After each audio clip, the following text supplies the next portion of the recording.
Hello प्यारे साथियों, आज के वीडियो में हम कक्षा 10 जो हिंदी का होता है पेपर, उसके पेपर में अनिवार्य संस्कृत के जो 2 प्रश्न पूछे जाते हैं। आज के वीडियो में हम सभी इंपॉर्टेंट प्रश्न को देखने वाले हैं।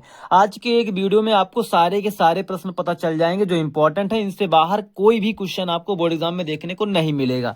2 अंक आपके इस वीडियो को देखने के बाद पक्का होने वाले हैं।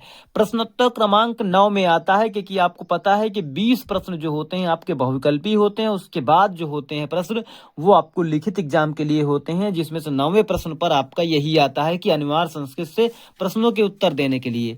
तो कुछ इस तरीके से प्रश्न आता है कि निम्नलिखित प्रश्नों में से किन्हीं 2 प्रश्नों के उत्तर दीजिए। 4 प्रश्न दिए होते हैं, उनमें से 2 का आंसर लिखना होता है और बहुत ही इंपॉर्टेंट क्वेश्चन होते हैं, बार बार रिपीट होते हैं। पहला क्वेश्चन देख लीजिए आप कि वाराणसी नगरी कुत्र स्थिता मतलब वाराणसी नगर कहाँ स्थित है।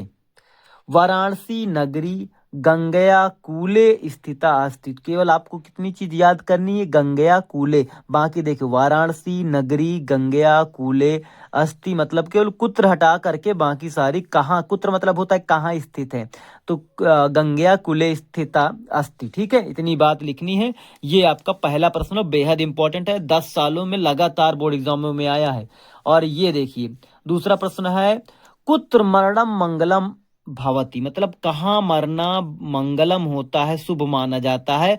तो वाराणसीयम मरणम मंगलम भवती मतलब कहाँ मरना, कुत्र की जगह पे वाराणसीयम लिखना है। वाराणसी में मरना, काशी में मरना शुभ माना जाता है हिंदू संस्कृति के अनुसार। ठीक है, अगली बढ़ते हैं अगले नंबर, दूसरे नंबर पे और तीसरे नंबर पे सुवर्णस्य किम मुख्य दुखाम अस्ति मतलब जो सुवर्ण है वो किस चीज का दुख है उसमें अस्ति है। तो जनः सुवर्णः गुंजया सह तोलयंती इत तस्य मुख दुखम अस्ति। तो ये थोड़ा सा इंपॉर्टेंट हो सकता है क्योंकि ये भी बहुत बार बोर्ड एग्जाम में आया है, लेकिन ये थोड़ा सा अटपटा सा लग रहा है आपको, awkward लग रहा है आपको, बेढंगा सा लग रहा है, क्योंकि इसमें पढ़ने में थोड़ा टाइम लगेगा, याद करना भी पड़ेगा।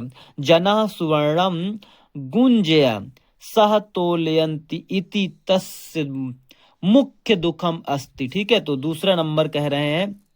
चौथा नंबर प्रश्न देखिए, वीरा केन पूजते, वीर जो होते हैं किनके द्वारा पूजे जाते हैं। तो वीरा वीरेण पूजते, वीर पुरुष ही वीर की बड़ाई कर सकता है, उनका पूजन कर सकता है, उनको समझ सकता है। ठीक है, तो वीरा वीरेण पूजते ये प्रश्न का जवाब हो जाएगा। अगला प्रश्न देखते हैं, पुरु राजा केन सह युद्धम अकरोध।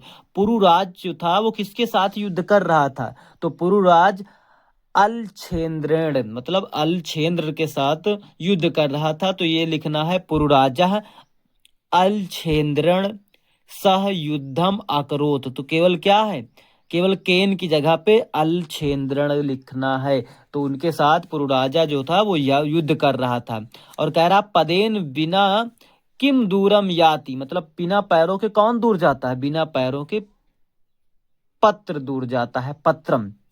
पदेन विना पत्रम दूरम याति। और ये प्रश्न आपको मिल जाएगा जब एक देखेंगे आपकी एक ग्रामीण व्यक्ति है जो एक ट्रेन में जा रहे हैं, सफर करते हुए जा रहे हैं, सफर में तो नगरीय व्यक्ति जो शहरी लोग हैं वो उन ग्रामीणों का मजाक उड़ाते हुए मिलते हैं। तो उस समय ये प्रश्न पूछते हैं ग्रामीण व्यक्ति की कि ऐसी कौन सी चीज है जो बिना पैरों के चली जाती है, जिसके पास चप्पल नहीं पहनते फिर भी इसकी आवाज होती है। तो ये बहुत सारी चीजें होती है। तो ऐसे बहुत सारे पहेलियां पूछते हैं, तो उस पहेलिये वाले चैप्टर से ही आपको मिल जाएगा ये चीज, प्रश्न का जवाब। सातवां प्रश्न है चंद्रशेखरा का आसित, चंद्रशेखर जी कौन थे। तो चंद्रशेखर आजाद जी को कौन नहीं जानता है। चंद्रशेखरा प्रसिद्ध क्रांतिकारी देशभक्ता चा आसित, वो क्या थे, वो देशभक्त थे। और क्या मैं कहूँ इनके बारे में कि जब भी मैं इनका नाम सुनता हूँ तो मेरे गूज बम्स होने लगते हैं, मेरे रोंगटे खड़े होने लगते हैं केवल इनका नाम सुनते ही। चंद्रशेखरा प्रसिद्ध क्रांतिकारी देशभक्ता चा आसित। तो ये आपका 7वां प्रश्न का जवाब हो जाएगा। चलिए आगे प्रश्नों को देख लेते हैं।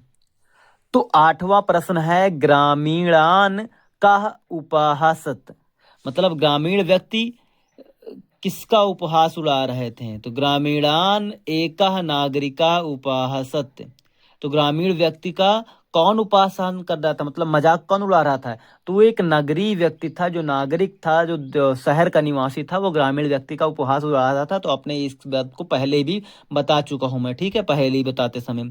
तो ग्रामीणान कह की जगह पे एकह नागरिकः लिख करके बाकी सारा कुछ वैसे ही नोट कर देना है। अब फिर वही पहेली का एक चीज है, अमुखो अमुखोपिकाः स्फुट वक्ता भवति। बिना मुख के कौन बोल लेता है? अमुखोपि पत्रम स्फुट वक्ता भवति, मतलब बिना मुख के कौन बोलता है? पत्र बोलता है। तो कह की जगह पे पत्रम लिख देना है। तो कुछ इस तरीके से जवाब हो जाएगा। उसके बाद 10वां प्रश्न लिखना है कि विद्या केन वर्धते। विद्या किस तरह बढ़ती है? तो विद्या अभ्यासेन वर्धते। यदि आप निरंतर अभ्यास करते हैं तो आपकी विद्या निरंतर उसी तरह बढ़ती जाएगी। तो ये इस प्रश्न का जवाब होगा। और 11वें प्रश्न, जो कि बेहद इंपॉर्टेंट प्रश्न है, भारतीय संस्कृति मूला किम अस्ति। मतलब भारतीय संस्कृत का मूल किसे माना जाता है, कौन है? तो विश्वस्य इस दृष्टा ईश्वरः एक एव इत भारतीय संस्कृते मूलम अस्ति। तो भारतीय संस्कृति ही यहाँ पे भारत का मूल है, ईश्वर का मूल है, ठीक है। और आगे बात करें 12वें प्रश्न की, तो इंदु दर्शनेन का वर्धते। इंदु की दर्शन के लिए क्या वर्धते हैं? तो इंदु दर्शनेन समुद्रा वर्धते। इंद्र के दर्शन के लिए समुद्र अपना रूप बढ़ा रहे हैं, वर्धते। और लास्ट में प्रश्न आता है 13वां प्रश्न, वातात शीघ्रतरम किम अस्ति। मतलब वातात से मतलब हवा से भी ज्यादा तेज कौन चलता है? तो मन चलता है। तो ये कुछ इस तरीके से आपका हवा से भी तेज मन चलता है। तो ये जो है आपका इस तरह से सवाल के सारे जवाब हो जाएंगे। अगर आप 13 प्रश्न पढ़ लेते हैं तो एक भी प्रश्न अलग से पढ़ने की जरूरत नहीं है। और अगर किसी भी टॉपिक पे आपको कोई भी दिक्कत है तो कमेंट बॉक्स में बता दीजिए। बोर्ड एग्जाम से पहले आपको वीडियो मिलते आएगा। चलिए मिलते हैं नेक्स्ट वीडियो में। Till then thank you.